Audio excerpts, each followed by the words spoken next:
Shiva les filles, yo Shiva le vogwanji. Shiva le pour musique les filles.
Les filles sont là.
Nyama swatola ye.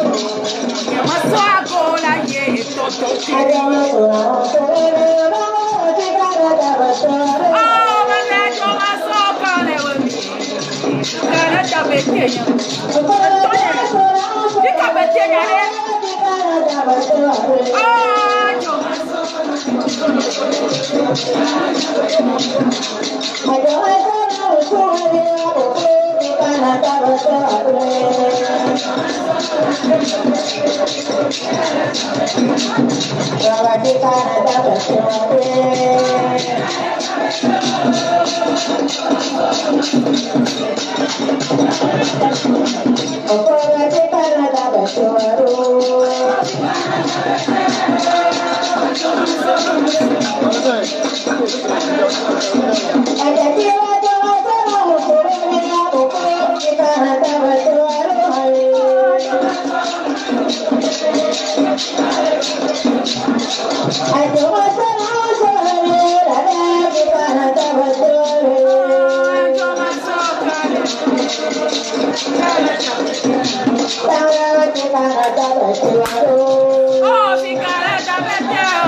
Comment ça? À Piafo. Coup de Piafo. Gbelemianu. Ah, Gbelemianu lo. Gbelemia sire. Ah, kojo kuma vimi nyelo ba Gbelemianu lo.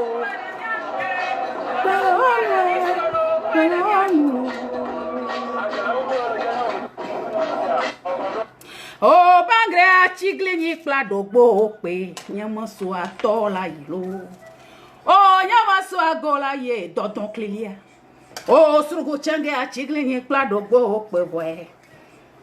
Nyamaso atola ye. Nyamaso agola ye dodon klilio. Oh, bangre chiglini kladogbo. Ah, nyamaso atola ye. Oh, nyamaso agola ye dodon klilio. Ah, mi fle clématisé ne shiva mi gbe mi ma shiva ba bio mi a ho gbi me a. Mi a ho toro alo mi a ho baba. Mi anto mi yo. E ke jro mi ma so eni mi. Kojo kuma vi mi ni gbele onu lo. Kojo kuma vi mi ni. Ah, o gbele onu lo. Gbele onu lo. Ah, chitribre ko vi mi bi gbele onu lo. Pe anyigba ozagiji ma gba po pe anyigba o bangre pe anyigba lo ozagiji ma gba po pe anyigba o bangre pe anyigba o gbagiji ma gba po pe anyigba o surugu chenge pe anyigba o gbon o gbagiji ma gba po pe anyigba. Ah, bangre anyigba wa ke amara te wana kwina makpo. Anyigba wa ke wa te wana kwina makpo. Oh, surugu chenge anyigba wa ke wa wala te wana kwina makpo. Anyigba wa ke amaya te wana kwina makpo. Oh, la hare brakure anyigba wa tume wala te wana kwina makpo. Oh, anyigba wa ke wa te wana kwina makpo. Oh la ilaha la. Oh la ilaha la. Oh surugu change anyigba ba ke ma ya te wana kwina ma kpo. Anyigba ba ke we ya la te wana kwina ma kpo. Ah, somwa oholo. Ah, semwa ohoi. Ah, kunde so twe bangre so wilo semwa ohoi.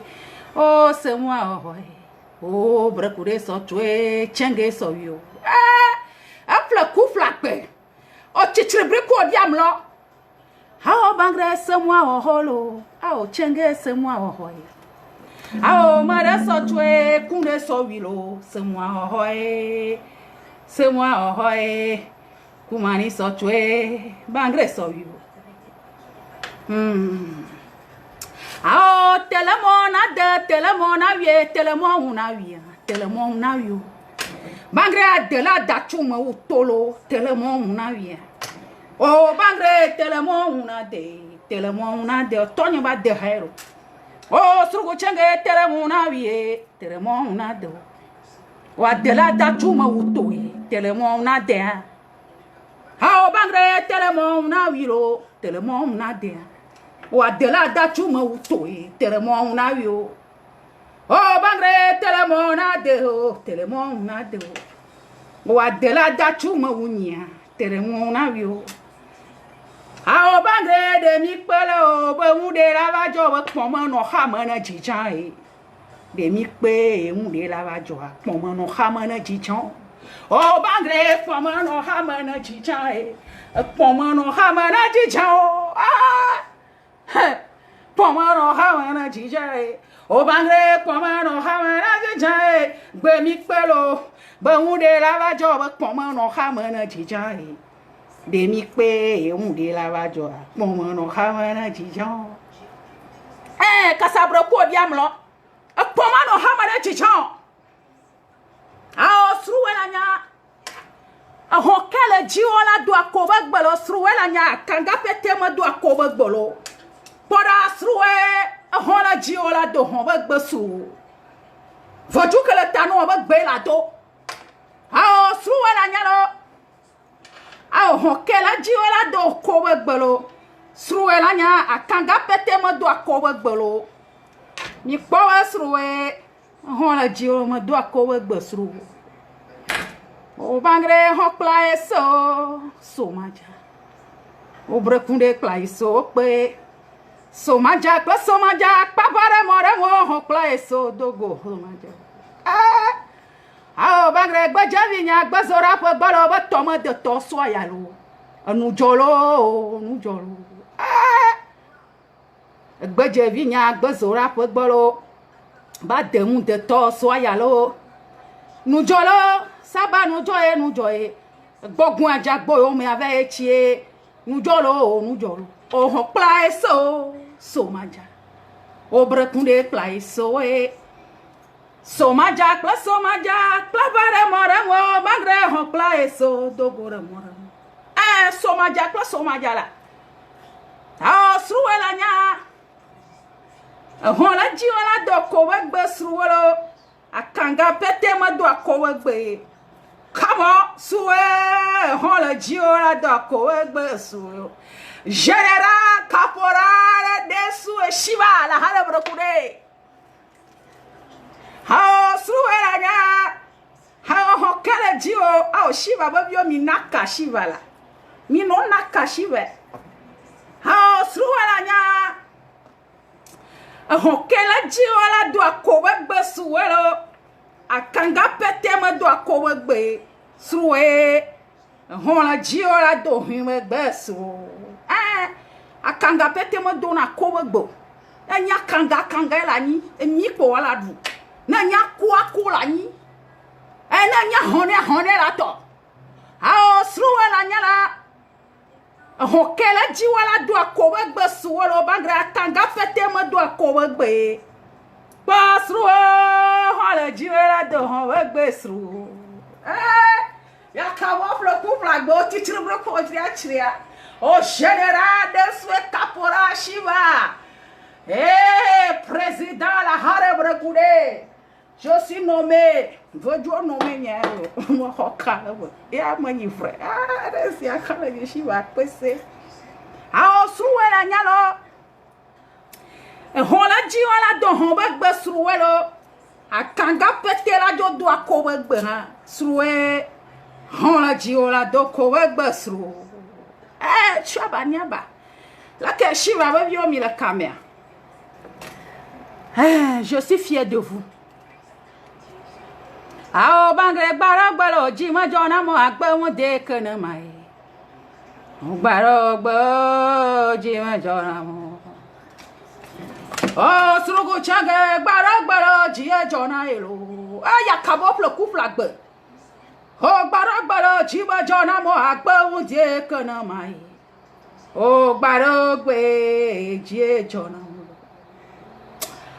bangre kaya lo mazukaya le miamwe kaya mazukaya kaya nyamozukaya aje kaya ozukaya bangre kaya lo wazukaya lo kaya ozukaya Ao bangre kaya lo na zu kaya le miama. Kaya mazu kaya lo. Ao mama lina mo lo. Mama lina mo. Vodwa du gbecha mama la sinyo. Kunde ho gbecha mama lina mo bangre amaba konya ma falo. Ao maba konyi ama fari. Amaba konyi ma fa. Ao amaba konyi ma fa. Ao amaba konya ma fa mama la yashio mama lina mo vodwa ho gbecha mama la shinyo vodwa du gbecha mama li bangre amaba konya ma fa. Ao nkawala wa uma shikala sawilo nkala wa umlo awa gbekala de umulo tovi no vi we gbe wa e wa joyilo gbebuda o joya gbefuta e bangre joyilo gbebuda o awo nkala wa umalo ashikala sawuma nkala wa umlo pa gbeka wala de umalo tonya ba vi no vi we gbe wa e wa joyire gbebuda o ya kabo couple agbe o kuvoa ni de lo tableau kula kuvoa ni de pa fole huame a fokele hume am hana danyo e kuvoa ni de a fole huama o voko yo le huame a fole hume am hana danya e a o bangre kuvoa ni de tableau kula kuvoa ni de va fonye le huame a fole hume am hana danya o kuvoa ni de fole huame.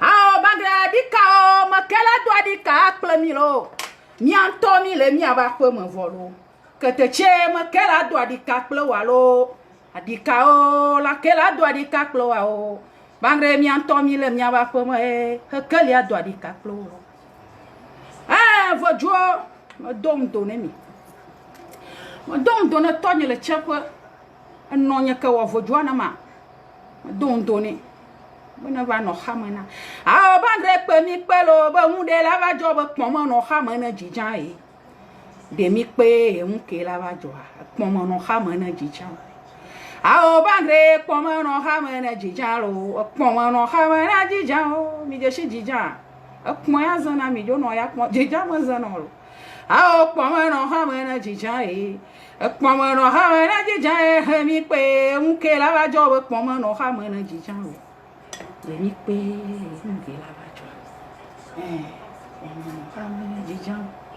ya togbo mi dom do ne mi dom do na vodu no topo no no pe no hike konia ma osogbo lisa ma o kichikata amli ma o ka yina pa ma china po ga pesa se ba ma o kan le o ba kan le mi dom do no we e ma dom do no to ni le chenpe no nye ko vodu na ma le chenpe ye vodu nyo tadi vodu nyo manya ple manyo ye mo yo la hare brekude cheri ya sanya bangre kete che osurugu chenge sakra bore geri ya jino mo yo jakpa koli ko tomo no fio no pa me gba fun la mo yo lo gwazabu chigo ke se miawe nye hu no gon mi va de undo awa chi o ke se miawe nya zabu gon mi va de undo mo la o do afia ça fait 33 ans ye mo vodu do ye ma madonna mo ye mo so mala lole mo ça fait 33 ans mo do 8 ans ye mo le to hundon adi a o bangre chi o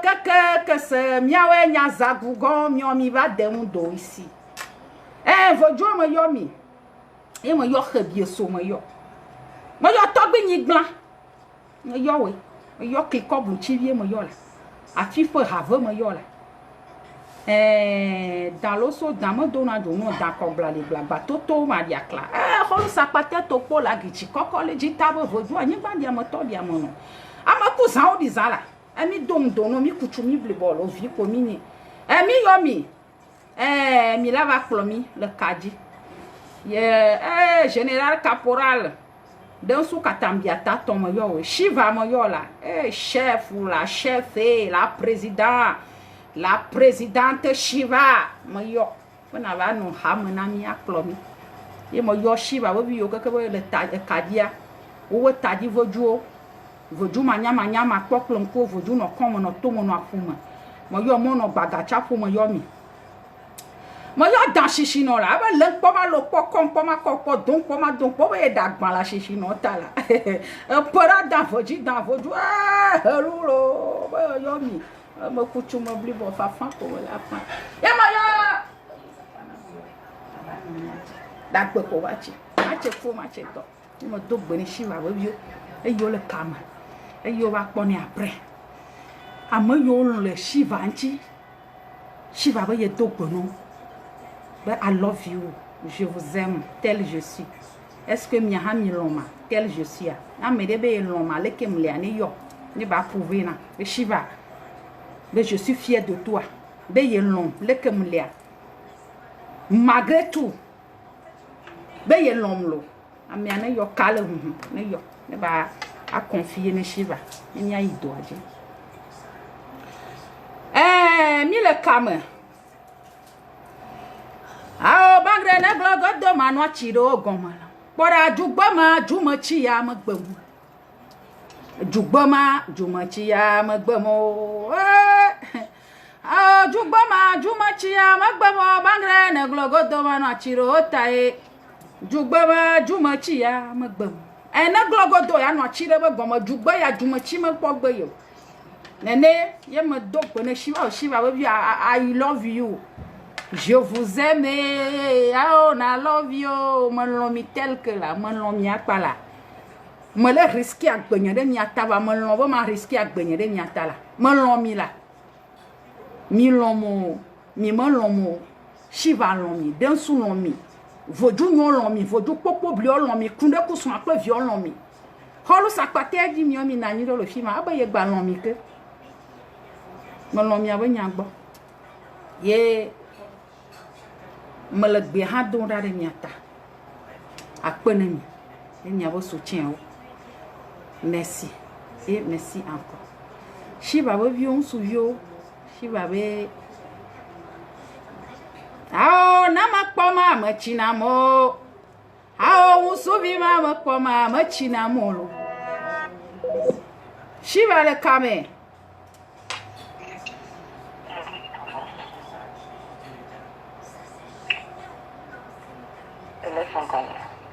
me laisse encore miano. Au plaît, les coucou non de vieux mais quoi. Au plaît. Obanga.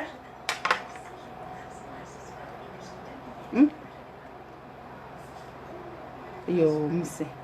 Muse. Ani.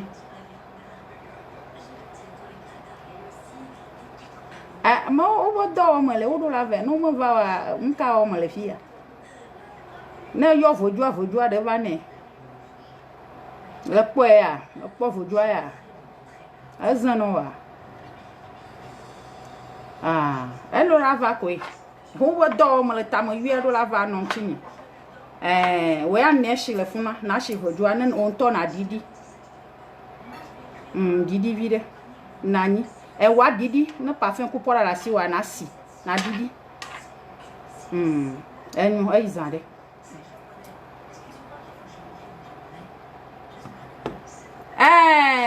anyawe ma ba jigona gba ba soro gba mi la we amora fun vo foju apo ke mo yo mo bo yo le po foju ajo didi de oji mi o mi mo po mu de pe ya Shiva ko mi le la yi mo foju apo ma marcha fabrication ya mo ba jigona gba ba soro gba mi la we bangra mo ba jigona gba ba soro gba o la we amo so tu so wi ava opo fo tu ale real lo ami ale yi ba po mo ba kamala yo 3 ans na ye vo juale ji mo ba jigona gba ba soro gba mi la we bangra ba jigolo ba soro gba o la we amo so tu so wi ava opo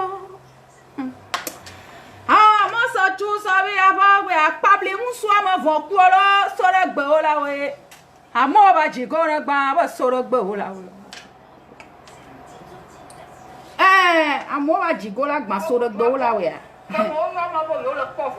bangre na glogo do manu chiro goma pora jugba ma juma chia magbamu Eduke gbema jumachia magbemo. Ah bagre jugbema jumachia magbemo na glogodo mano chiro otae. Ah jugbema jumachia mala wa foju to fia ça fait 33 ans. Amodo ko je shiva ou la confier vanyema so gbedia nyangba nya confirmation. Shiva le kame.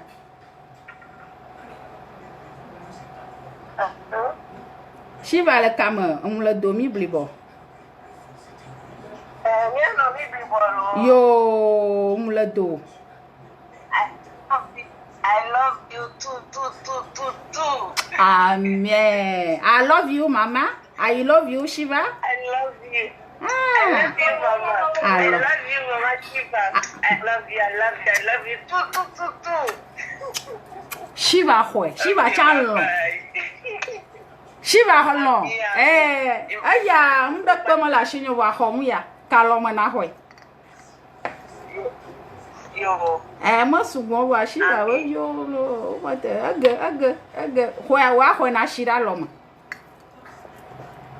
Yo. Ela cheno. Esia. Yo. Ela che. Akpe kaka. Akpe ne Shiva be lon kele lon Shiva chalon vodu nyo lon lo. Ami. Yo. Akpe. Yo. Akpe. Oh, musu akpo. Loko le be approuver na be lon malo. Yo. E vinye de ka be approuver na be I love you too much. Ah, bagre na glogodo ma no chiro gome. Ah, jugba ma jumachia magbeyo. Ejuke gbama jumachia magbemo. Kete chia pleku plagbe. Ah, jugba ma jumachia magbemo bagre na glogodo ma do chiro otae. Ah, jugba ya jumachia magbeyo. Ah, mo ba ma partager moi la wa Shiva gbaja jo dagba e ma nyun na ma. Oh Shiva fika lele ma elo ma musique de Shiva partager. Oh fika fika ya. Oh Shiva fika le. Agba wa nya yin be nya fonfo so mi ato nchi. Ni ato ko jimia. Chike mi soa. Ye nkpe kloflo dodo. Ou va na gbe to ba gbe me. Ya me ala na nyi kwa no ntra on la gbe me. Ni la fun ko so mi ato on chi gba. Ni ato ke di mi. Ni ato wa. Allô, Mama Shiva. Yo, mi apata mi blibo. Oh, je t'aime beaucoup, ma mère. Je t'aime. Shiva chabe long. Oh, mauna hiro, bina wano kotuna, bina wano kunya, Ami. Ami. Ami. Ami.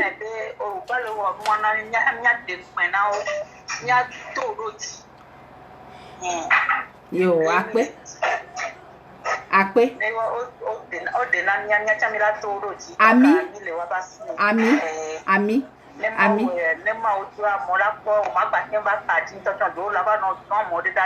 Ami. Ala voix me. Le togbo ye vowe comme. Ami. Ami. Yo. Georgina mto. Akpe no kaka togbo mama no yiro. Tonye le chempe no nya ke sofo joana ma le chempe ya na yiro lo. Ye jifo pla nyigba na yiro lo. Yo ne le kushinoa la porta na gbo. Nke me gblema ne va no. Ami. Yo. Ami. Enyu akpe kaka. Aizande. Ah, geria banza. Oh, Shiva we bi le yo Shiva la. Troyo lo mi ano troyo Shiva la. Troyo fifi mo po troyom. Ame ane troyo. Ame ke yo fifi diamo de pupu ne troyo. Ah, geria banza. Oh, geria srugu chenge geria banza. Oh, geria banza. Maman nya fio chiriero. Clico solo. Clico blu chiriero. Oh, magachobre kure fuashio. Ola va paki. Oh, magachobre joa fuashie la va jolo la sokunde baha.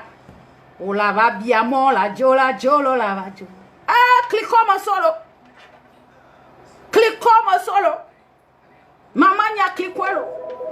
La soie mouache. La mion n'y va pas mea. Shiva la kama. Ayo, mi apata mi blibo. Elle est que le badou le clair. Oui. Non, elle est claire. Oh, de Pablo. Ah, Tonya, pas me dina de yore. Un nonya que jima to betaille. Tonya joli mignon. Aïe, pour deux gens, badou soit ici quoi. Oh, elle est dans mon corps, à vous jouer la chiamino. Oh. Oui, le dodi.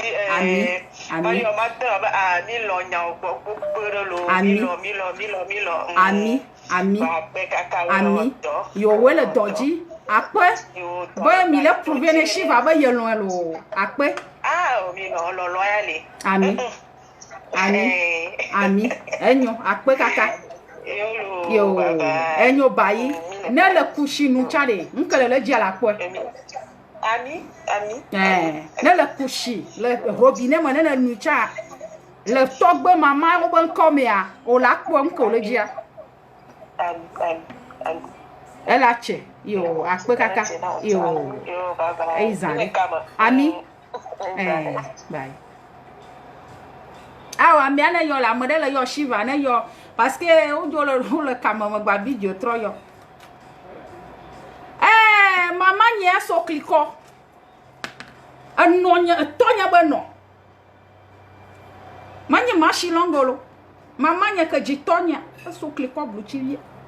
Nya ma problem ni. Tonya ha ma fople. Anonya cha ma fople. Ama fople mo ni 100%. Me so honji. Kliko mo so. Kliko blu chiwie. Nemi omi ya po ya yo be jina mo re wona ba klo mi ivo ju agbore mi anto yina ta kliko mo solo ko le o ma avidro nu gba ko ma jiji ko le o ma avike jro nu gba ko ma jiji ko le o ma avidro nu gba ko ma jiji ko le o ma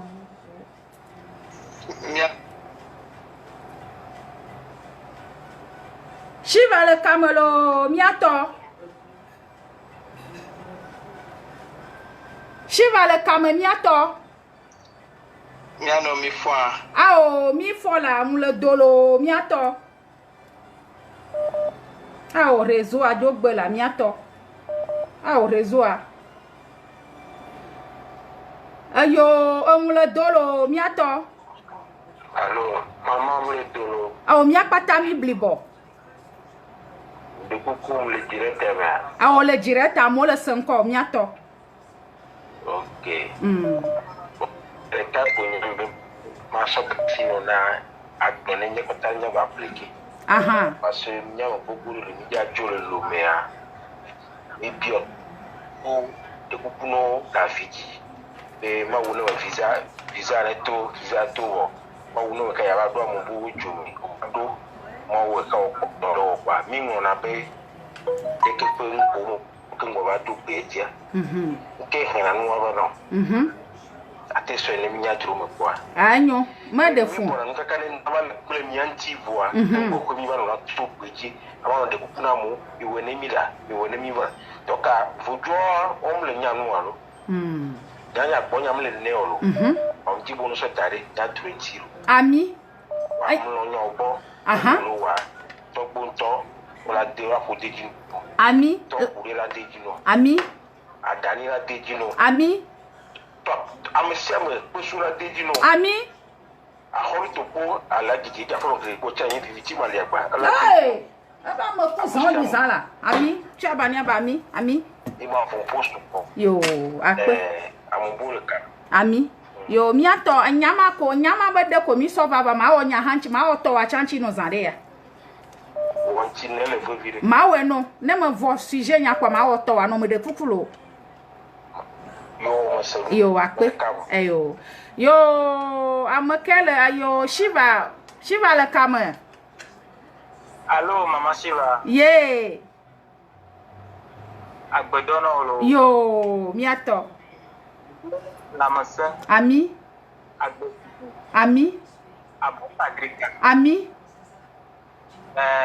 Le pata jare. Elle a soupe. Ami. Le la haï. Donc je m'en comme. Ami. Le chéri a vraiment comme. Oh. Ami. Tu as banyaba. Elle a la bache. Ami. La bache non. Ami. Le temps ce que tu as dit, on a tiré à pour le barajare. Akpo bangre le barajare. Ah, chiafo. Akpo que te chigapanya. Yeah. Ah, chiafo. Papa pour nous dire. Ami. Ami. Ami. No. Yo. Akpe kaka me dakpe ne mi be mi le me gbene mlo. Akpe. Ami. Yo. Ache. Ache. Ah oh, mala me gbena mi lo. Mala me gbena mi. Ah oh, kunde la vo, mala jata la vo, malo ma yiro. Ah oh, adela la me gbena mi lo. Ah oh, brakude la me gbena mi lo. Jata la vo, malo kunde la vo, malo ma yiro. Ah oh, demo kunde demo ma ye, demo bagre demo ma yo. Wey. Oh, mala me gbena mi lo. Mala me gbena de. Adela la vo, malo srugo chenge la vo, malo ma yiro. Ah demo kunde demo ma ye demo vojo demo ma yilo trona demo ma yila demo bangre demo ma yilo ah demo srugo chenge demo ma yilo chaba nyaba nene mai agbia mi na fonfo so mi atonchi amatoji am oh cha chula glaba huno da ho na fuire jie la chelo I'm towe de pe wa na fuira jie la chelo a towe de ya la fuira jio a to ya ba de ma fuira je chachu la gba na huno da ho ba ma fuira je la chelo ha ma towe de ma fuira je la chelo wa ma towe de mi fuira ji agba ba tanya ni mi ato ke jimia Mina fonfo so wanchi. E shiva pa, me chama no so telefone to la gbe ba yue. Me to amalio. Ye no la gbe ba yo no a. Bala bi o nya de gom, nya gono. Oh, jale nya re di lo. Oh. Jale nya re di bangre ku to fu geri ale so. Jale bangre la te ku to fu. Kete chi la te, ko te chi ma te ku to fu lo. Hachi no na to ama no amo fo e le tama blutan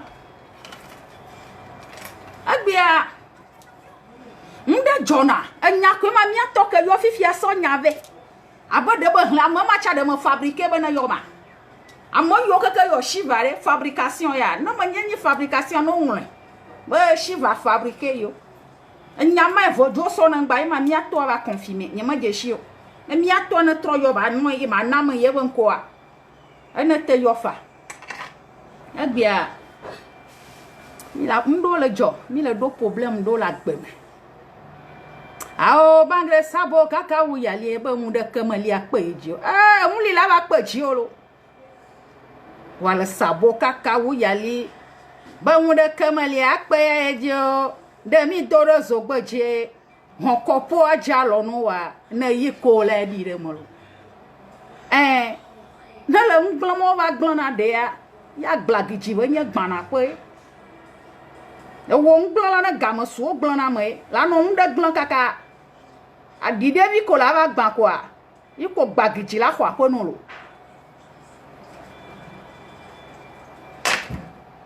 mi ato wa de ko jimia mi ato di na sale mu wo na mu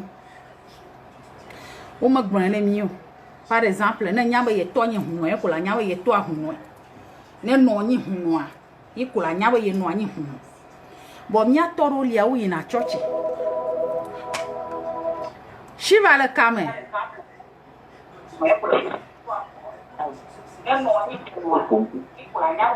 Allô?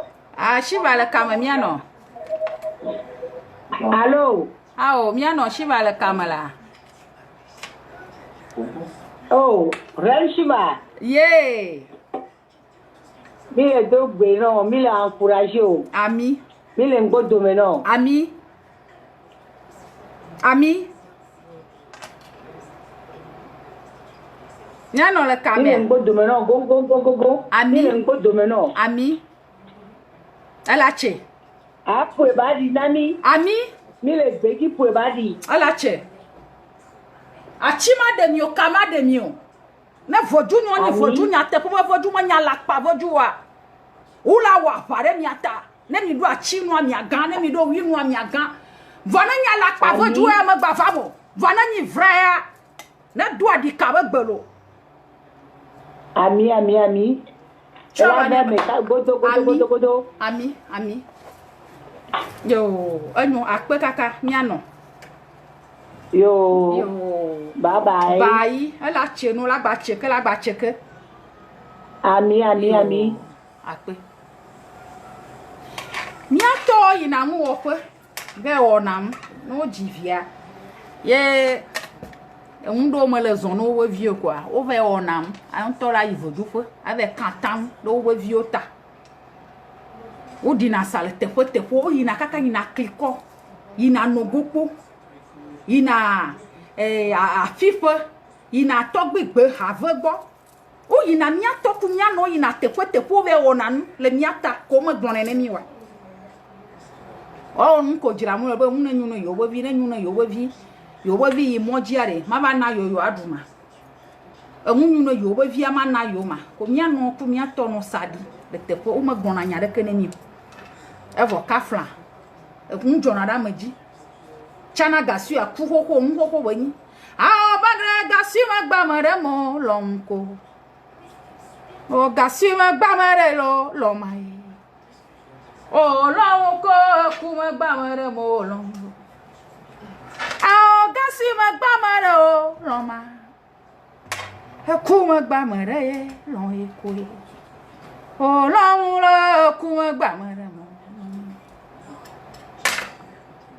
Gasima gbamara lo elo pa ku ma gbamara se lo mai Ọlọ́run ko ku ma gbamara mo lo no vio abala kala lo to do kuone mi lo mi ano ne olo mi mo we yo lo shiba we bi de pepe kele kaya yo lo shigbe we la ka yo lo on to lo mi apata mi mo ne shiba yo dinasa le vodu ko ajona re jiyan tonya hu Mo do fia manyi me vodu do me ton do fia 33 ans ya.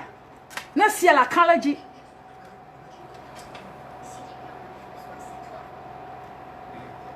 Yo yina ve wonan ano sadi le vodu fo. Evo kafla mgbegblon ba jona. Ke mwa ba jokwa. De via manyanya de ko. Ke vodu achite ma ka ba bio. De via ba bio. Parce que yibe nko so yi vodu agbo. Be yebe vi ya be ya deson. Yebe vi ya be ya jivi. Yebe vi ya be ya doajo. Yebe vi ya be ya va moji si bele ke mi ato aklon nya fi ne bo la di sa ivodu pa katambo na vodu na wo mane. Ne va yo vode. Ya ho visa ne va. Ya ba dak pe ke vodu awe no kwa. Ezo ala pa vodu. Ko hun no ma ya zu vole. Ala gaka. Agawa vodu e ma mi vodu agawa me po ma super ya. Aya pejo won e me pa yo na won to pe kwa e pe aya na mo yo me gano fi ala ba shiva daje parce que gerato super gajo won mami vodu ga vodu wo vodu to bani mami manye bie vodu re mami vodu dan lo so ajo wa kere la hare breturenchi ajo so pa yo banjo ma game so we ga ma honto afo yiko won ba foju a hunu ala yadu a je chima ja pama je trama foju yo ba foju na wodo foju la wodo la so visa kwa ba yo vode kwa kafla du ya me amenye mia to we du me mia no we du me ne la va du ya ma kote am mvevo ma we klo na me bana yi le va ne ma wo vo mu ala ho ma la so asi o ne ma wo ma vo mu wa tete ko vi no va bana la va do ho ma ba problem la to ti akpo ma wo ba shimwe akpo to gwi o ma mo ba shimwe e vo ko la no condamné hunu a ba a ho ga gbogbo re le shi ma o nwa na yo mi pogni de mi gbanu a chinje di mo e tro de mo salo mi gano nu va o mo vo ju de mo soi mi gano a chinje di mo e tro de mo salo mi gano nu va o mo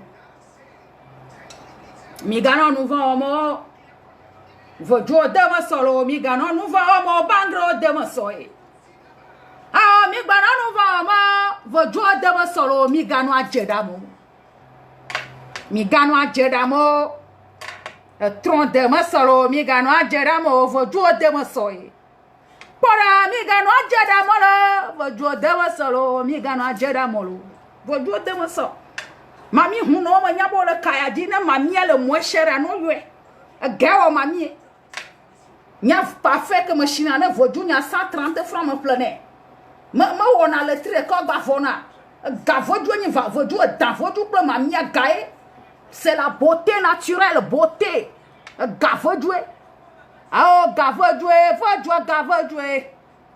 Gavodoué, vodoué, gavodoué. Pauvre Dieu, ma una mo gavodoulo. Oh, mami ya ma una mo gavodoué. Gavodoué ni vodoué. Moi ni vodou moi cher benyore. Na wo vodoué, wo mami vodoué, mi bio mami chiose. Bon vodoué, mami vodoué moi cher ma. Nkama. Gao vodoué. Comment? Gao mania. Yeah. Yeko vodoué la o donne mi. Yeko ke mi va yo vode quoi? Avo amodo no na innocent o manyano. Be yo no wo mde ke ne yo toto afire ko mu kwenyuna no wo nyana. Be mva gbe me anu nyuna na mlo. No do problème nyama shiva be bi bobo toro. Alo amodo le dehors de shiva be vio ko kona shiva. No do problème ko so na téléphone o yo na wo no ku oto. Mi nyana fi ko yina. Mi o nyana fi ko yinori. Evo kaflan. Nengbegblon va jokwa. Evo manya fi ke no wa yo. Manya fi ke to wa yo. E ko vodjo va to na fon bio. Ano gabion. E ko nwo ke la chakanu. E so acha ma pe edo. E fi acha ma pe aje. E do acha la blanc. Homa chama po ko nwo ke chakana na me. Iko la no tamabu. Ba on ke jo. On ke on va blana ye. Ko la jo so ala pa no dada le shiva shi. Le shiva va hoga e shi ma on wana yo. Shiva e va afie kombo voler e je va pakiye we ga. Ishi po on to fi fo de le fond de no. On to le da le dema waji.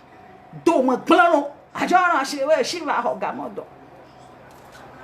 Ne ma ou la chite ne pour me to de li ou la yiwa gbo abio benade oh enonye est-ce que le yafi de wo mde kwa le miata enonye le be do gbere le shiva ba fo ju agbo le be do gbere le hunu de gbo le miata ou la ji kaka ou la pomo amodo no ka fan blon nigereke be gbedo re le nchiwe wala jo no buta mo be gbedo ko ngbana lo ma so charger ni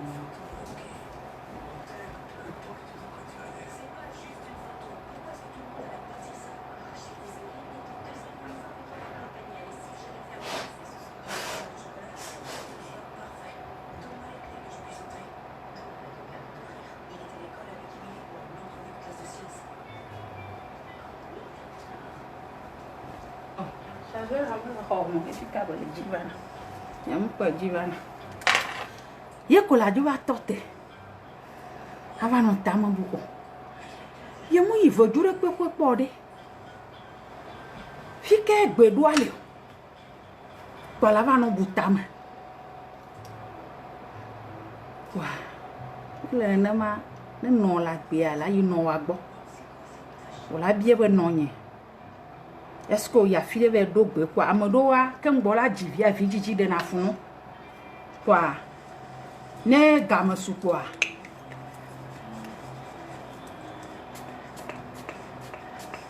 ne gamesu quoi oyina afide oh mle jivi nyama quoi shigbe we shiva wo voju agbo la pa voju agbo na moji e dana jewa na moji tete que va son mal avec son viage que viwa va chivo quoi que via manyado ne ti a problème do ko mi le do fifia so mi atop mi anogbo mi abo problème an tobo original parce que na nyi huno wa bi ko ra nya ba huno ba bi yin ya zo ka to ko yin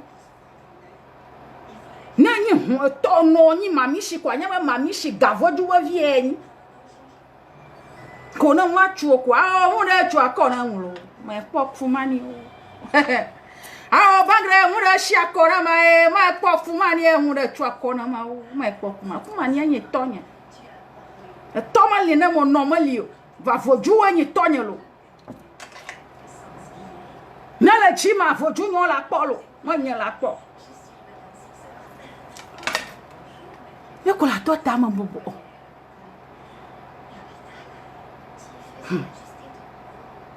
de joie na tole yi church la kwa mi le church home va munde le shi bola subo alo yi ude si tu togbe ji pe gbo pe fo de le funa be donne nyu na yi ye be vi ona fon na ya fon nke le ja ya kwe ya do promotion le dome vo joa o donu on to le jo va ku vo joa la bio gavi o we enyi fondo le mi le he enyi po cassé la gbeme mo we wo nwa o enanya nye filo keke gen lo a o sora ro na nye filo keke gen lo nya to fi ko kloa o gble khomanya nya to fi gbon via o gble khomanya e ao na nye file keke gen lo a o dangwe na nye we ro keke holo na shive fia kaka krake bazan le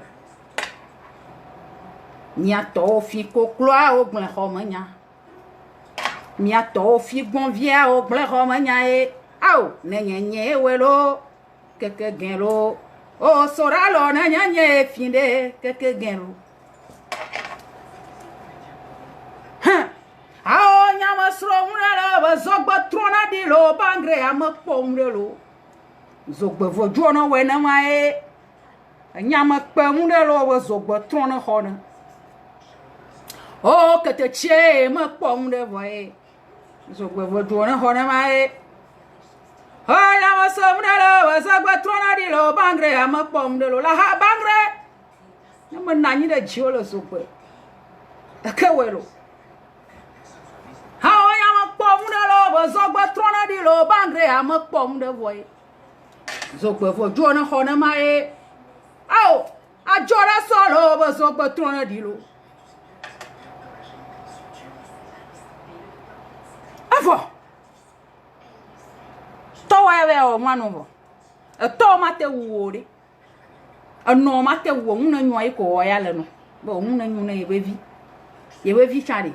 Na yi sukulu nyato nyama nyaba nyato o yi na vodu po be kana tam ba de via na ho BPC ye ba vi na ho certificat ho na ho ye ba vi na toko banque alo ye ba vi na to amaga na vodu we na ya il ava tugbedo vodu anya de ka kwele woshi na le gba va changer mo cha nya de ka kwele le tesro poto o la va tu akpa délégué na mo chi wa viola chi jiji mo tune vodu ba nyana na katam le vodu bo ha wala katam wa kunde ma nya vodu para za wodi wa na no cloji na vodu ai wala katam wa vodu ma nya vodu za wodi wa na no cloji na vodu la ba vodu ma nyu ka za wodi wa jo aje clo vodu agba la de do ma gbe ha o ba ngre za wodi wa la no cloji na vodu ha Azan di wa la lon cloji ne kunde. Nicola le cloji. Vodwana wenaye. Ne viwo je do chala yi funwa. Ete bu chala yi funwa. Vodwa weno kaka viwo shi sota kro. Akola to shiva la to shiva. Akola to denso la to denso kola to. La hare brekudo to wo. Avo ka flan. O dogbo vio ba jogbo la. Ajio no kuma ya jogbo e. Awa fire nyi gba megbe amemadi. Daibo ma ya dogbo. Daibo ma te yo. Da hie ma yi. Parce que ton me kona. Evo. Nya ton gba vale. Done mi ato le chien o ngona ba mu. Ke mi ato ngona ba mu kwa. Evo. Ngona ba. Do awo mu ahohoho. Evo vodjo la ba no fon li yo. Ne le gba le yo vo de we do me chan vodjo aje shi o. Egla va gbo. Le te we bere do me. Le te kudo. Te bere do na trombe. Ba kavume. Il va venir pour te chercher.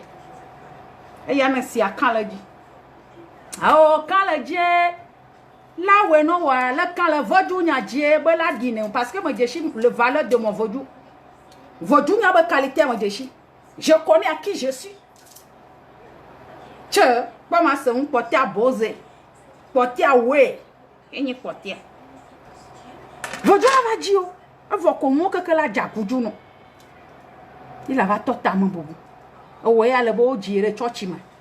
Ye no ku ye to ina church na pa na so telephone na yo no wa na yo to wa.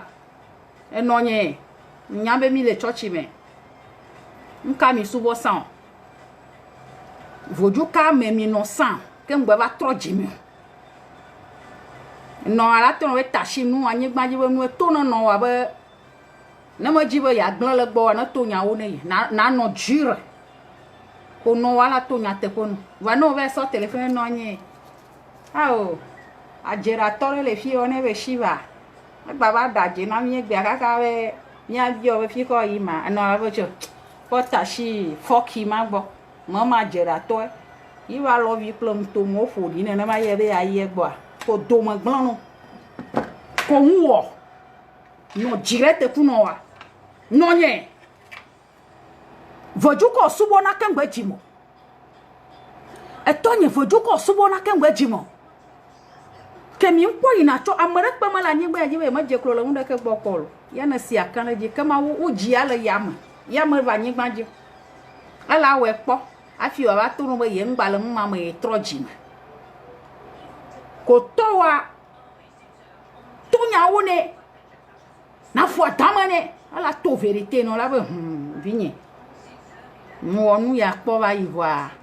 ke mo ba tro ji me fia nya nyi me gba le mmam ko la bie fi ko onu alo la yo te fia no atonyo gba je si funu a ala bo cho je she ko la ba nyu she ko na ra crochet ko na so garo da towa alo no na so gane be fuju ke gbo ba yi ye bo ve kan tanwa do ma hia to wa ke bo le shi anwu ba gbon ni gangba ba le shi ba tugbedo alo do ma hia no wa ke bo le shi anwu ba ba nyu ne ba tugbedo ko wo ya so garo de ge o na vodula nka gbon mi le ma parfum ya Victoria o na ne a Europe se na ta mo ko do na avion o la nya ba vérité o na ba Victoria alo ma yo na ne Victoria Secret mi hlenye de mi hlen mi hlen parfum ya Victoria Secret o na ne gae ma wuna na vodunyo ga mo so problem ya to mi be bi o chi o la gbon ni mi mo yen npa yo ba yin make vodunyo mo ni pa yo ye ma so vodun ma yen to yen ma no propre voir ava so vodunyo o salité o no way ga mo so vodua na gba nya la pa vodu no nya ro awo na cha ga vodu e ga mo so ya fi o wa la pa to na donc modola na valeur mo vodu la mi na valeur mi ba vodu la mi na chikoko mi ba vodu la vodu que le tadine mi ne qualité la comment ça ma ah va mi ajera hom va mi ajera togwa gaba vodu pa gaba fe mazana na miro pa fenya vodu nyowa Jean-Paul Gaultier hello oshi Didier Drogba hello oshi président Forvi hello oshi mi dai Forvi bo do ma nya Forvi en to le point bo parce que bo lo me dia shiva ho lo me dia desse do ma nya Forvi ma va bola na le poma le yom la yo shiva la for yo be ma va boy ma va fotron vile no ma da dome fa na le poma le o shiva ho lo me de shiva Forvi shiva be ava bo na se shiva wa ko ayolo alo tora ta mona fi ma to ava goa na tu parler de congrès de huno le loi me nya huno mi hion la Forvi tu parler de congrès ne mi la na nya no fota tron le fi ma la na nya no ko nwo la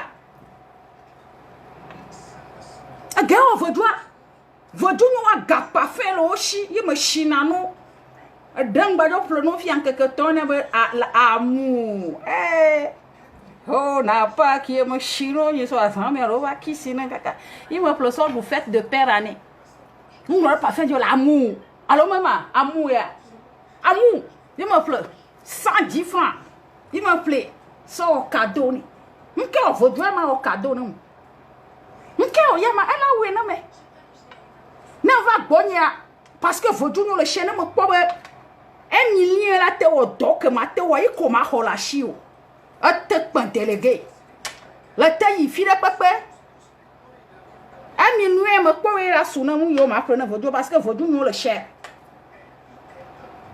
donc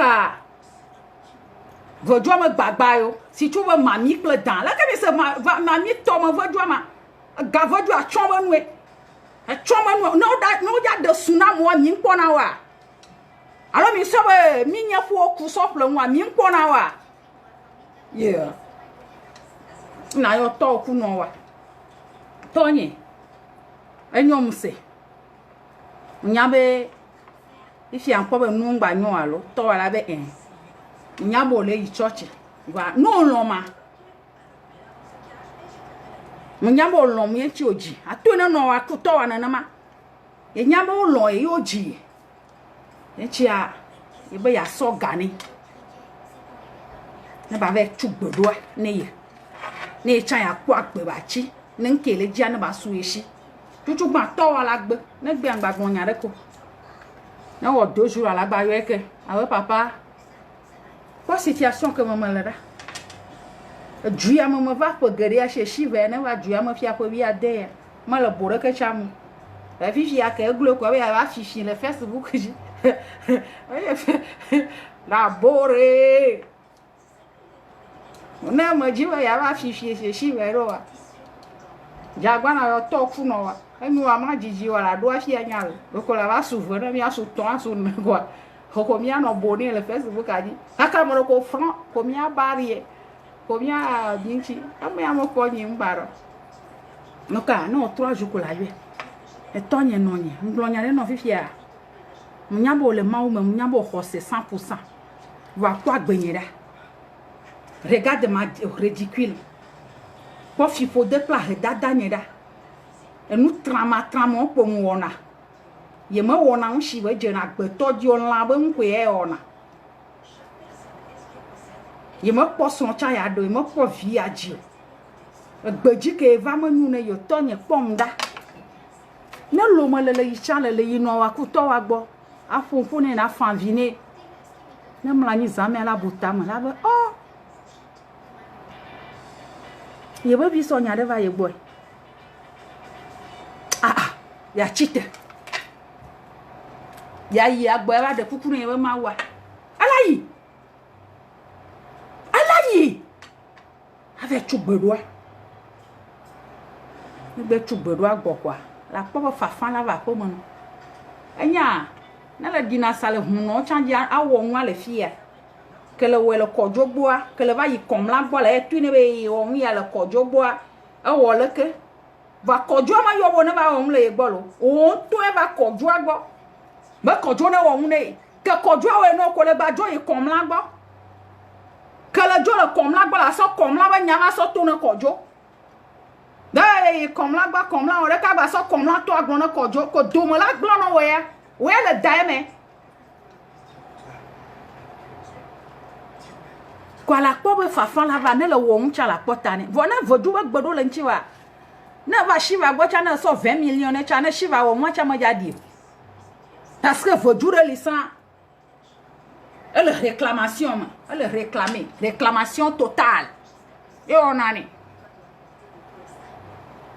elle non réclamer parce que je me gale gbɔ ewɔ dɔ no ne tɔma dele me ne le kutsa xoxo ne vedu ma tɔma dele me ma kpɔ sɔn tsa de akpɔ via dzi anu agbe o gake gba le va kɔnku me be ku ne mi yesu ku ne mi eku ne nye kple wo nyawe yesu va du ya me nya nye kple mi ridiculier le photo me ne kpawe le di boy gake mi baba le klodzi gba la vi fa ne yesu ma ala va me le shiva tsa va gbe me o di gbɔ yesu le du ya me la nyigba ya dzi o ridiculier o do afɔm le tsi da dze ɖe si agbetɔ la tɔ te ko la nɔ adze da ke me vɔna xi ke me vɔna nu ɖe kpɔ awo megawu mɔlo awo ame vɔɖi megawu mɔlo kuli lo o megaɖadze zokatɔ megaɖadze kuli lo o megaɖadze lo awo ŋutasetɔ megaɖadze kuli lo kpɔ megaɖadze lo ame vɔɖi megaɖadze kuli lo mi di gbɔ yesu mi ridiculier mi du afɔŋu le ŋuti va egbea mi le klodzi amewo le wowɔ 42 jours 21 jours si va wɔ kpɔ nye mekpɔ yesu kaka le kɔ ŋgba ɖi so to ayi parce que ma te kpɔe parce que le to asi yesu ba bi me ta la tu ebe fɔea kpɔne suƒe katsa o la tui parce que le dashi yesu va bi me elle abe bible ŋutɔ gblẽ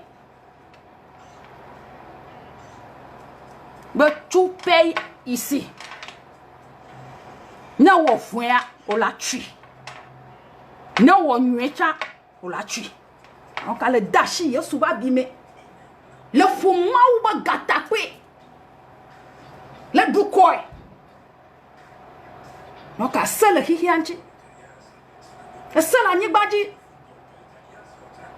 awo fi ka wo ƒo yesu ɖo afi ma wo ɖi yesu ɖo afi ma wo soku fia no ɖe afi ma wo ɖi la awo me yina alo alo kalawo lo wale yi kolu alo lo awo fi ka wo ɖi yesu ɖo fi ka wo soku fia ɖo ɖe fi ka wo ɖi ɖoa me wo ŋutɔ me nya fi ke le ɖi yesu ɖoa ke le ƒui kaka sɔ wu sɔ bla la tsi hu le dzadza le ŋuti ele kuku ɖe nɔ awo megba ƒo yo la ekunu teƒe la ye me wɔ la le be wɔ parce que nyi kan le tɔ ye ŋu ko ye gblẽna le gba gidzi va ƒe lo ne yesua so kli kɔ tutututua alo ta yɔ nɔ wa na yɔ tɔ wa ade kuku ne na ve tu gbedoa tɔ wa ne ve tu gbedoa eno wa ne tu gbedoa afi no aje nko ibe ma wa enu ala odo gugu la kpo be ndo wa jone ndo ko ni na ba hat be nko va jona ni ridicule total ni manque de civilisé ko la va jo la kpebe le normal vraiment le normal o fipode parce que munde le funde na mea munde koko le funde ne le ve djie me kpoko be katam le fide alo munde klero amade se ve de vodure me kwa ma le funde ne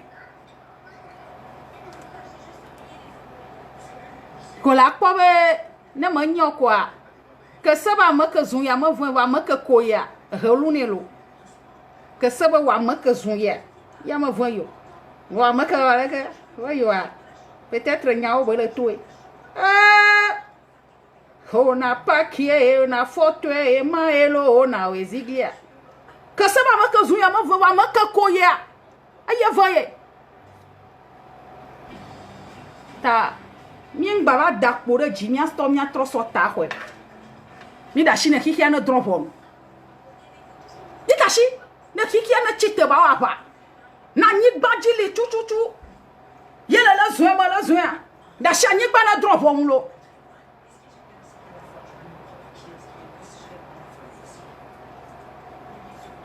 ne wonto le gbono yo vode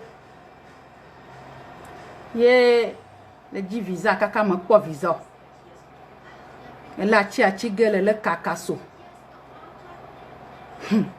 ile yi vojure gbo ye le ve fan vine huno de huno du na ya ntolo zan do ma dalon la mlanyi le ke ala pa voju ala va fon ila chite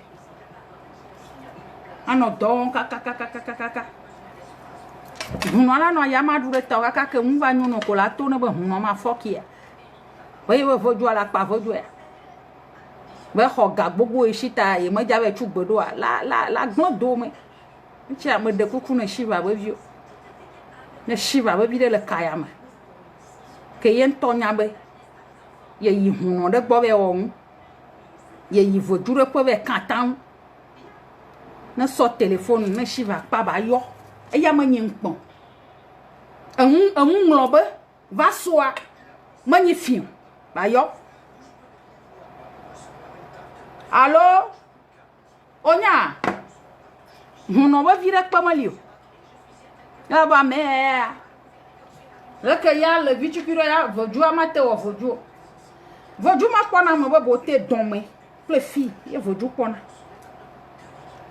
fi ple fi ye voju kwana o don ma kono wa voju ra pa ma jimo she shivene wane tomo kono wa la no kaka hogama la bachi gomo vojo la vaji opo parce que tomo kono ta na so telephone ayo no nto le nyabe mi gba no ridicule huno o be huno ahoga shi ware awo yi ba dono we anya dore pepe ke shiva ona modona preve shiva do on fia ko bla ton photon e yi me vojo do mi 33 ans yi me la wo tron do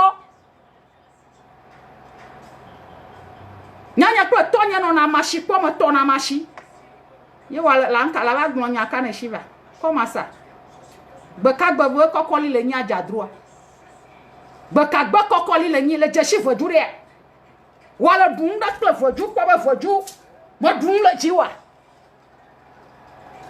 o pa na mi kwa voju re kwa comment ça c'est ridicule ça c'est manque de respect. Vous n'avez vu que pas mal yolo. La télévision qui la cherche vene huno poye. La tenya gerato va mi ya gerato bo. Oh va mi ya gerato bo. La non blanca kana le blanc de yare. On vitu qui la po bani. Ye ko la va blanc. La va jiba ya khicha ma po yo. Ye ko ba plo ano yime. Vana me tui tro hunvon comme kabawa.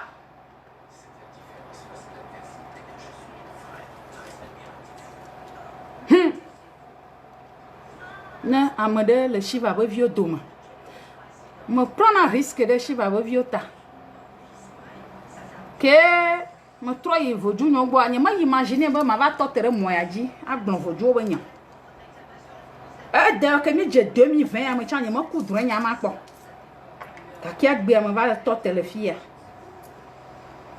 ye me le pour vojo bon pour ye me le risquer c'est la risque voilà me l'on va ma risquer de niata parce que mi le cher na ah nous a jinolo ah la dama la kogo bavie viva vida mañana tonya la mama yekuchire zupelo imagino Ao bangre la ke mala koko bovima Bangre viva vire manyene konya ma la le mama e pochire zo. Hao la le mama e kuchire zo pelo. La le mama e pochire zo. Hao nu ajino lo. Hao la kema la kogo bevima. Hao bangre viva vire manyene fonya ma lo la le mama e pochika zo be. Imagino.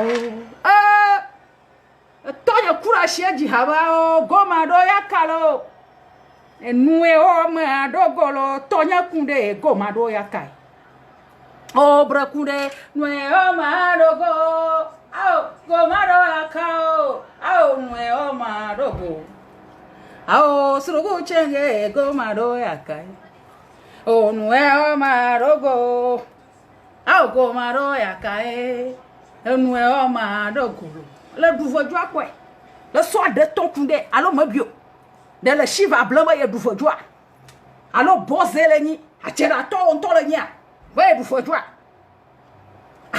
la on to le bia ma gba dio cha le ba bia helu wa gban lo helu wa gban lo ma kali atro bangre wa gban helu rete wa gban e Haola kele adro fojua wa palo.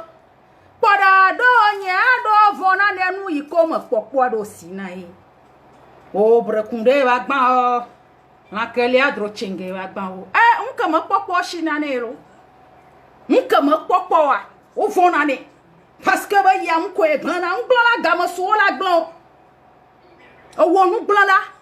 Gama so jipo la glon. Ye anyi gbala ho. Gama soula blanc ou blanc là parce que on colle blanc là parce que le ben ni pokla jata ne tiani chite ne mi ayi mi aba fome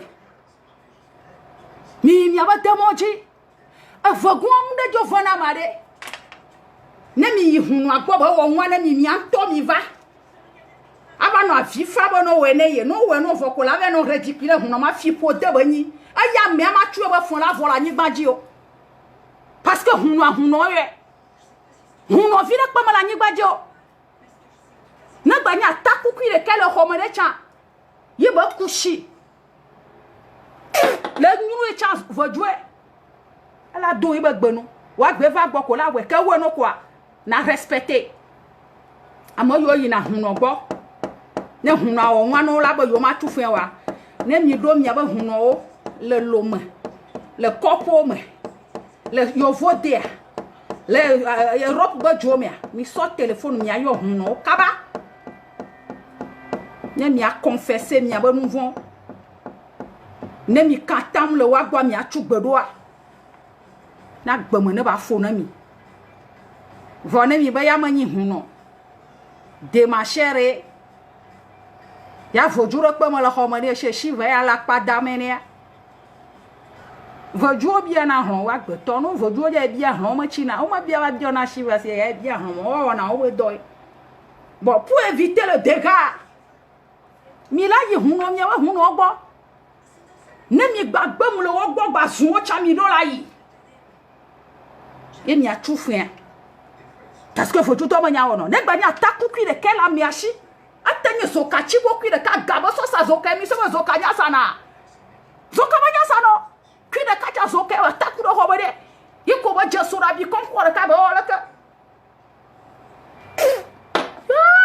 musala mando ka ba yura fio tak pa ma pa za pan ko la wo ibe do donc a musan bazan afi so wo to anemi ano zanji de mi anche ne gba nya jeda to cha fode e ka yi ba fon chuere wa ko le makagbo for ville kwema ngba ma va gbo la o ba shi va le lo mo de amo popo me ma va gbo we for ville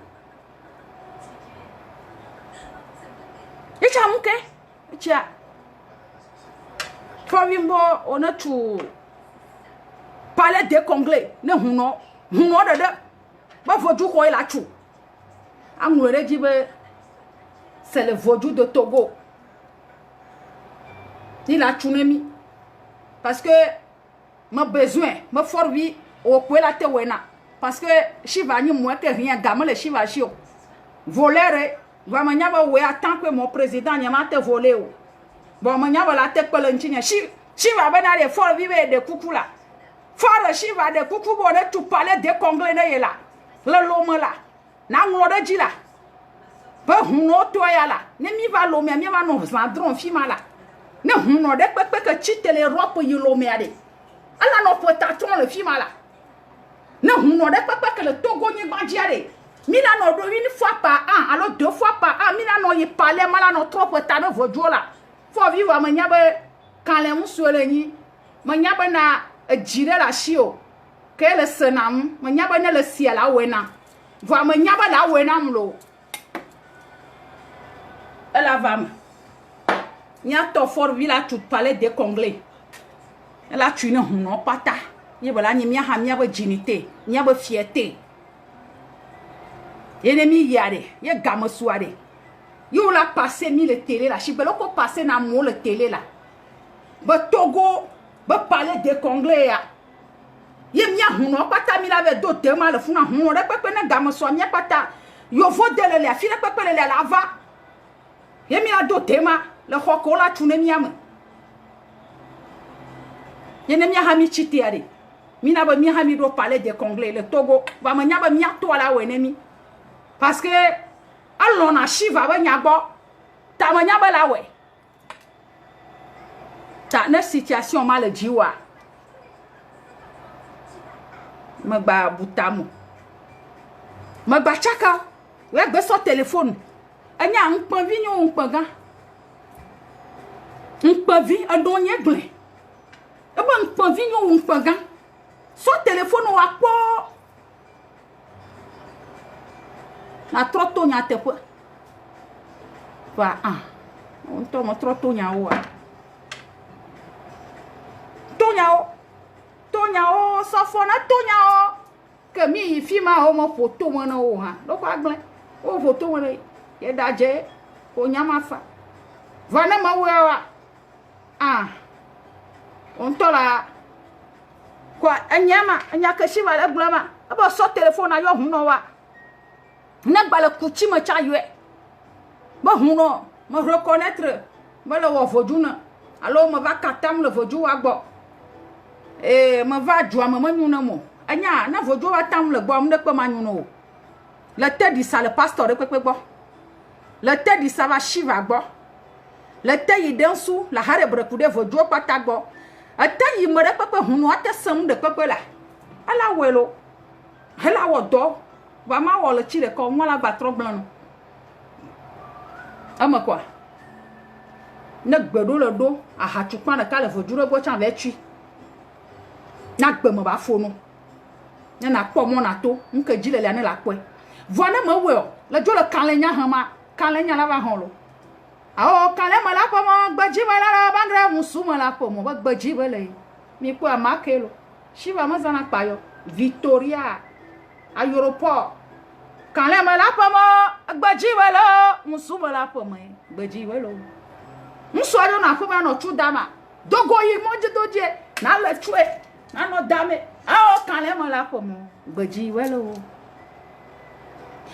musuma la poma gbaji quand les malapama la gbaji musuma la poma gbaji welo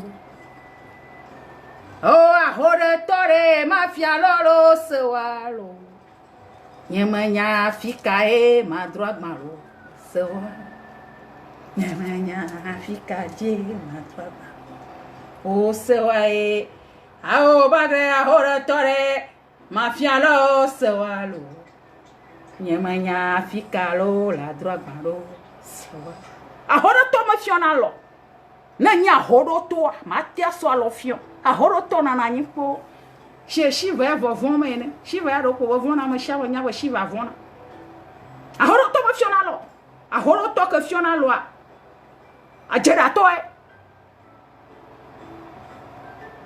na nya horo to a homa la no ano npo Shiva ba ma ke ma nya mo huno ko vona la nyi gbaji bia se ban ka ti huno ma vona e be vojuo ne va réagir alors va o mu ya ti vojuo la mgba sonko na vojuo atenya jerada ba voju ateni manyi voju da pa mo la shi o atenya taku ki le kele homono ile yurona ma ba son kone da shi ne to na we ba duano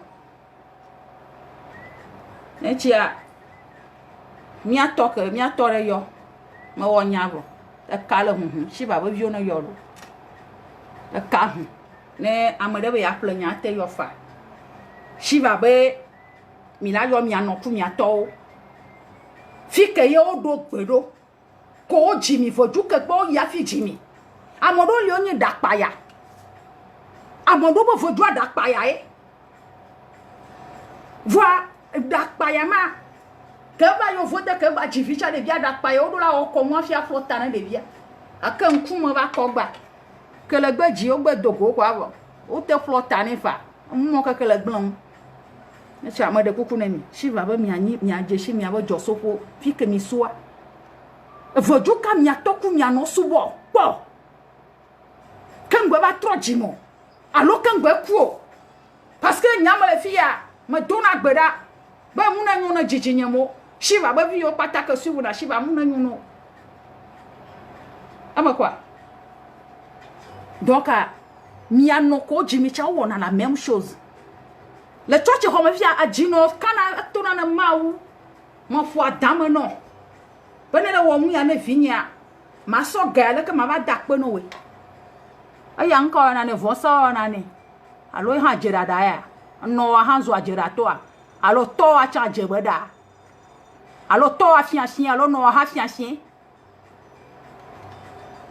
ta so telephone ayo no wa nyemi ku no mi gbala jere ma cha yue ne no gbanya me bara gbanyi fiancia jeda to ni escrow cha yue no wo ye ji o mo so na nyon fo na shi olo nyonu a na don me vo nyonu ibe dama agbeto mo la gblan no we kama ma kolo me le dogo sore na do me le dogo so tututu be ya gblan nyonu ba jinite a hihi la fo fido we encha mi ba so mi anon fo ashe mi kan nyonu an ba so fo ashe nyonu a une valeur ye che mo la bio mi ato for vie ba fire pepe ke ba le se shiva ban ko a shiva ba me de kuku na chupale na mla ne ba den pon na mla ne ma no va ma no mla ma no fota trop ma no trompe la ma no la pa vojo fo le me comment ça c'est mon dignité for vie ja we na chama nya parce que amede ba nya elle est cool elle a we na ni cha so téléphone na yo no kuto wo na le jagwa ba no nye ne biji do va mu de coucou début à la biji va avec 2 jours 3 jours mi la arrangé faut jonto la perenchi o ba hogwe en no tenye hama dada le church e to tenye pastor gbona ba yo saso kapwe afi va trojime yo wa me pwe yo wo mu ya leke am do so na mwe kala wo mo la protéger via we ba ye ba vojo na protéger ye ba vi ple ba ko do donc a le protéger ne gba ni zo ke cha le zo ka protéger ne gba ni apa tout cha protéger donc il faut être reconnaissant dans la vie ama quoi donc ami yo vojo ba vire pe mo le huno ba vire pe mo le ateni bébé vi huno ye ateno ploye ke mo do valeur de pe cha huno ye ke vojo choisi ko choisi nko mo choisi wo ya bo to bo shiva yo choisi vojo choisi mais do choisi il va mo ya ji nyonu mani ncha npon kuto mona e ndo lile ka aba nyina zugbe na mo ba chichimo donc anya ma ta do aklan do fo ko ba no vojo pon fi yore npon ba ya nyina vinya we jijinye mo wala tenyi npon no we vo ma khare mi anchi mo le risque agbenye de mi ata mi shiva ba vionche ncha mi den pene shiva mi achite mi aso telephone mi ayo mi anoku mi ato mo kale ke situation alo mi yue ne mi afompono o la fion mi fiko ya voju ka potutu yi ko la gble vona no plateau kwa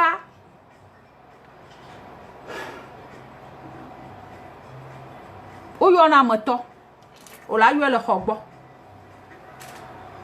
o yo to wa le khogbo ala fompono ayo no wa cha le khogbo la fompono comme que le wala glen a bien betonye ah le yi vodura ku ya fi joa le wong de tanya la glono won lili elle fonfono bon alors la kafa là c'est la femme be gbedo fi que gbedo ale a o la no de vodu ka gbe ala no de vodu o la no de no ka o la be kere vodu anti ye o la yi vodu ape no mate yo le yo vode o la don mi e ya o la te we no o la don mi lo da vodu agbo nka yo kata wo no yi po a o la bie wo nuka vodu adu na kote ma ko la gben no ko la ne wa wan gba be bie wo nuka be nyi po won to wo mu tete po na so da sine vodu na gbe na vodu ba to lo yo mo no ne mo nyu na ma fi po de ko ya klo do mu dada ko la no on to la pe be le raisonner va mal le raisonner non la raisonner lo parce que le foutu tiens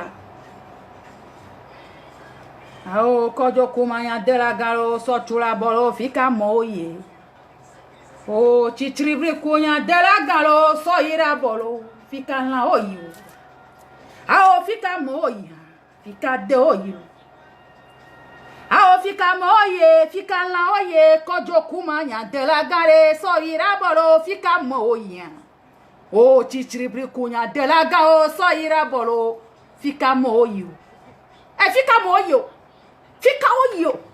fika oyo kojo kumanya dela galo so yira bolo fika de oya nyonu musumanyilo nyamudo musode pepo voa nyama mko plon ba kaya dia o chipo mo ji atondo voa manyaba mu didioni voa kasaba wa maka zuya ma voyo wa maka ba kpoke si akwebe yo a peut-être nous que be glon ale me do ma hia be nyale me be akpe todo vovo a halu ngba ba so mede ba hu so chichire hu waji o ala ba no grave no ngba do koro da ja so ta ho yo ma pom de ketepo da sha jera to ala jeda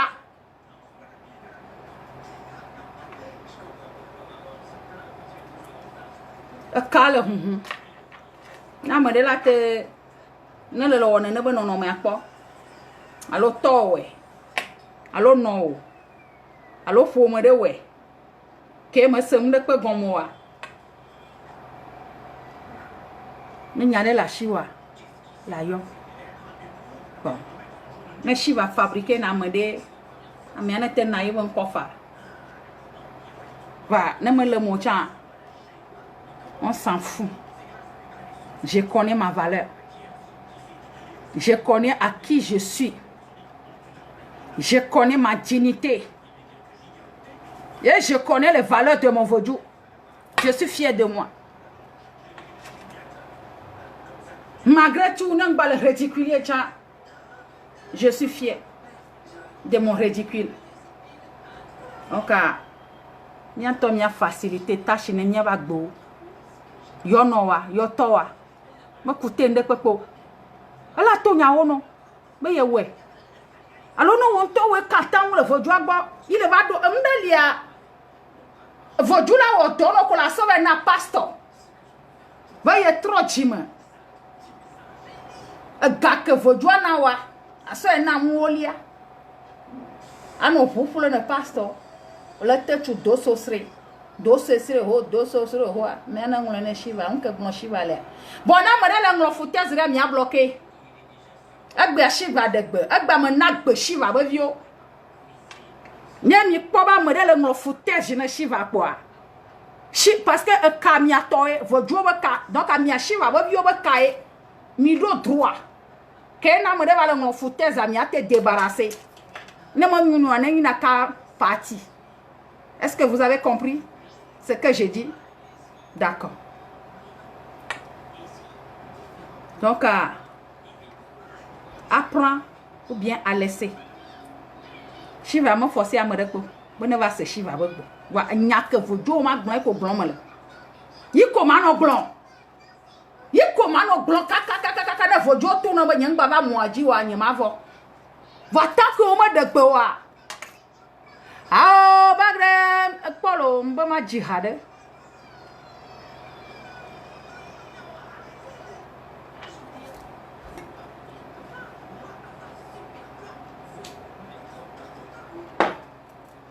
toka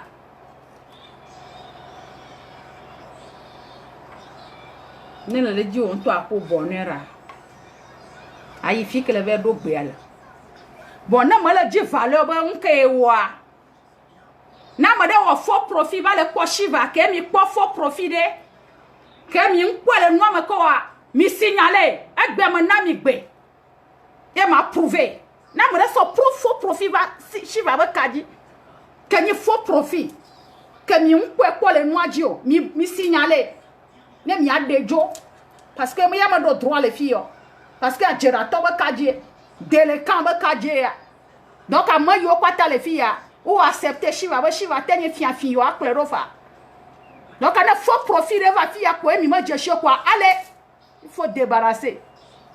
Est-ce que vous avez d'accord avec Shiva?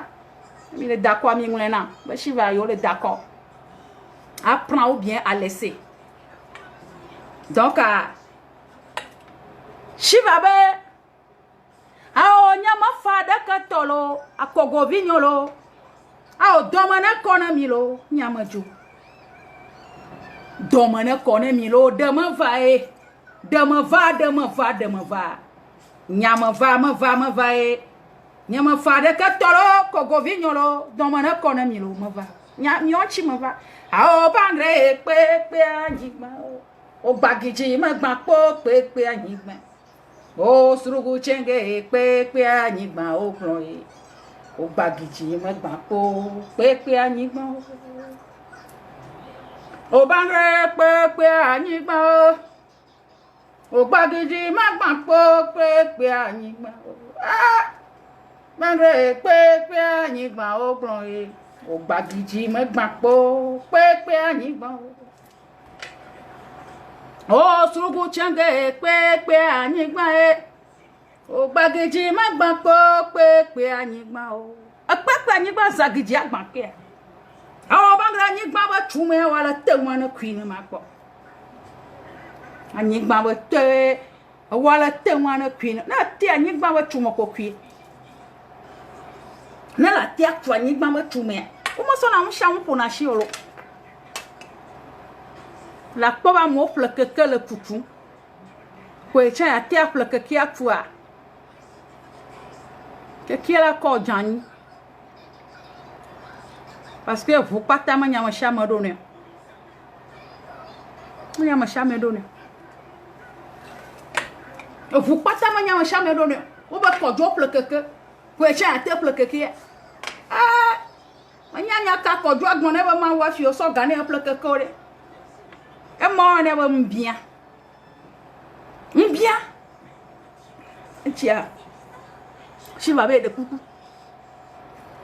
mi yo mi ato ku mi anon ma coûter 50 centimes de mi ato mi ba gbe ma nyi wo ge ma va ah ma nya wo ge ma va o to agbo ta ma va ma nya wo ge ma va o ma nya wo ge ma va o to agbo ta ma va on to le be katam le vodu re bo le bo vodu ana we ne ye ne ya poson ya de vodu ana we ne ne ya plamine ya shi ya bien chez Shiva ne ye vodu awe no wolo jo plamia shi so ku Shiva ye firo bien firo mo nyro wa ele ba ke shi amia kwa lo via jo yibo enche ma fu atu na vodu la paki yolo la jo konche ya la bien ya na la bien la tout fin donc non to nya be wo nde ke ngbe be do church mo la to no be onya nke gbana ho na me nyi o bia na mo be pone ne onu ala yo fe kura be cho mu ate fo jiji ma glo secret de ne mi nya Shiva we bio ko suivre na Shiva yo la pe le gbeji nya ko to gbezi pe wona pare mi atanto ne ameke mu jesi ye ba homu alo wa toku wa non kple ya hwepo wa ba ho jiji o mu jesi wa no jeji nu tukpan ka wa so aha vivi wa yi mo ze cliton o la te yo to gbe zipe wa no nyabe ye ma te yi to ba homu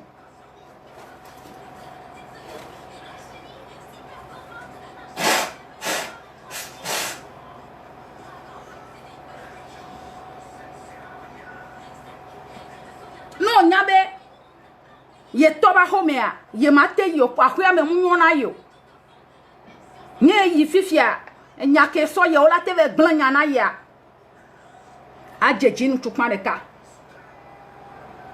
no le lomea aje limonande no le ropa ola je sprete que me citron mulewa sprete que me citron mulo ola je aso limonanda yo la yi moze cliton ne fo zanga we ve chan o te ifa ne fo gao chan o te ifa na to tere moze cliton ayo to ba home be dema o la te ywe e ya manyi bo we nyi manyi so kayo manyi amawu yo won to afo bien afo mo ba ngon yo ma te wo parce que adjoso yele yo la tono pa ya ka du mi le da mi na wo to kaka le 3 so gatu factura yikola joba no lo hlama amodo wona to hona ganto va kaka modo na 15 ko gavona pour modo c'est malédiction ndele réclamer gawa